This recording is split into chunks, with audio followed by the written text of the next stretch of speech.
For the better part of the past few decades, film photography news has went a little something like this. Fuji discontinues another film. Kodak raises prices. Film manufacturer closes. Fuji kills another film. Kodak raises prices. Welcome back to Overexposed, your place for spicy camera reviews and bad pics. It's been pretty much a parade of terribles for the longest time, punctuated by a few little bright moments here and there. Echtachrome. Fast forward to this week, the last week of March 2022, where everything changed. This week began pretty normal for me. Started with crippling depression. It began as it always does, with a Facebook scroll in the bed on Monday morning. And as I was scrolling Facebook, I saw something that was kind of interesting. A post from Kodak Alaris's company Facebook page. And that was the announcement of a new film. And not only a new film, but a film available in 120 format. To say I was excited would be the understatement of the century. For the longest time, that film's been available in 35mm format, but in 120 format, it's brand new. So, super stoked about that. Give this video a like if you're excited about Kodak Gold 200 in 120 format.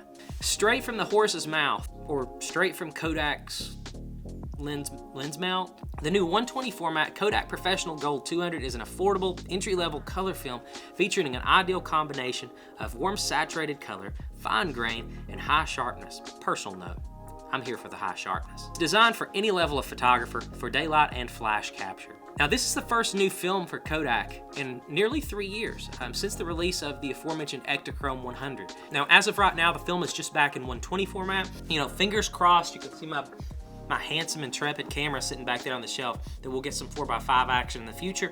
But right now, beggars can't be choosers. My Mamiya 645, she's gonna eat. Kodak Gold 200 in 120 format. Super excited about it. A few other things about the film. Supposedly it's gonna be cheaper. They're talking about it being significantly cheaper than the other Kodak Professional films. This is gonna be marketed more as a consumer grade film with high saturation, so that's gonna be a welcome reprieve for the wallet as well. Shooting film is a really expensive endeavor, as we can all attest to. So having a film out there that maybe is a little easier on the wallet will be really cool. Now, as if I thought that this week couldn't get any better, following up Kodak's bold announcement, I'm scrolling Instagram, and CineStill has an announcement of a new film. The kings over at CineStill have blessed us with another color option. Now we've got gray, we've got red, and we've got blue, and now we're gonna have purple in the form of the new CineStill 400D. Now their announcement is a little bit different from Kodak's.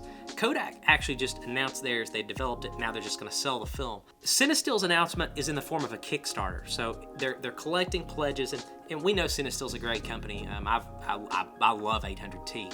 One of my favorite films available to shoot. They will deliver on this. You can rest assured, if they take your money, you're gonna get the product at the end of this thing. But there are a couple different options. You could get 35mm 120, and they're also offering a 4x5 option for this film. So that is really cool. Now, a couple of notes that CineStill makes about this new film is it's going to be a fine-grained film that offers a soft color palette with natural saturated color and rich, warm skin tones.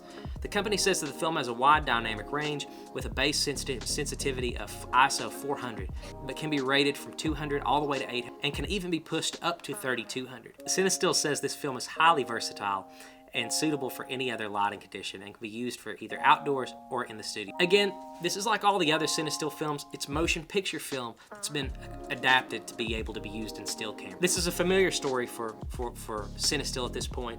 What they've done is they've adapted Kodak Vision motion picture film, removed the rimjet, tinkered with it some, and now they've delivered it to us in the form of a new still film to shoot in our cameras. Now, if we get this in 4x5 format, I can promise you guys that I'm gonna be shooting this absolutely to death. With the loss of Fuji Pro H as our other C41 400 ISO film, having another option on the table for a different look is going to be something that's going to be really helpful down the line. We can all only shoot lomography 400 and portrait 400 for so long before we're going to get a little bored. So another option at the 400 ISO is awesome. And it's going to be really well appreciated at that larger but more rare 4x5 size. So looking forward to shooting some of this stuff down the lines.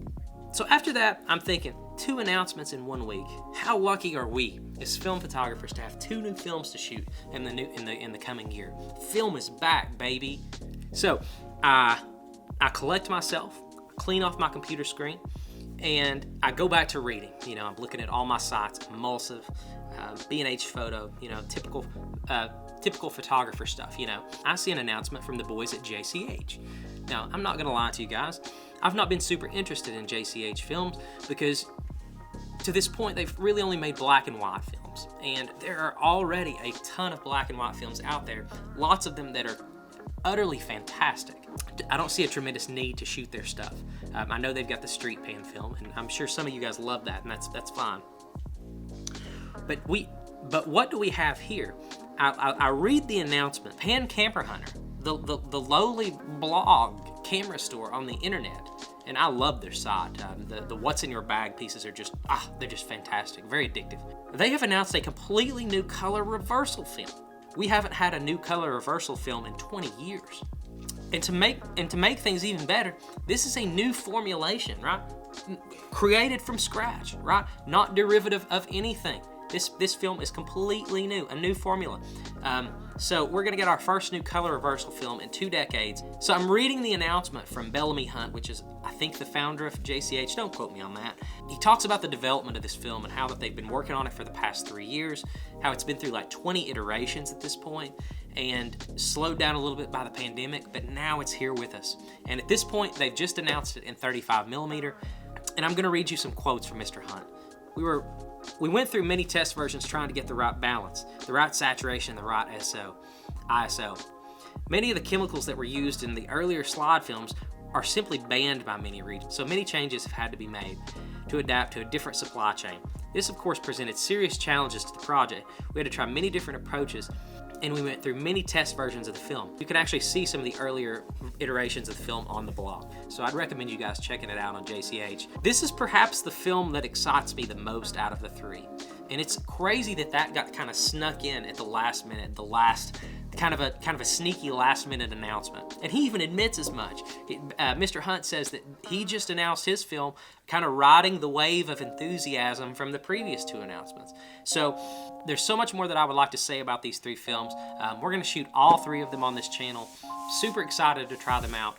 Film photography is back. If you had any doubts about it, it is 100% back at this point, and it's not going anywhere. So while we wait on the ability to order these films and shoot them, check out some of my other videos before you go. But as always, thanks for watching, guys, and we'll see you around.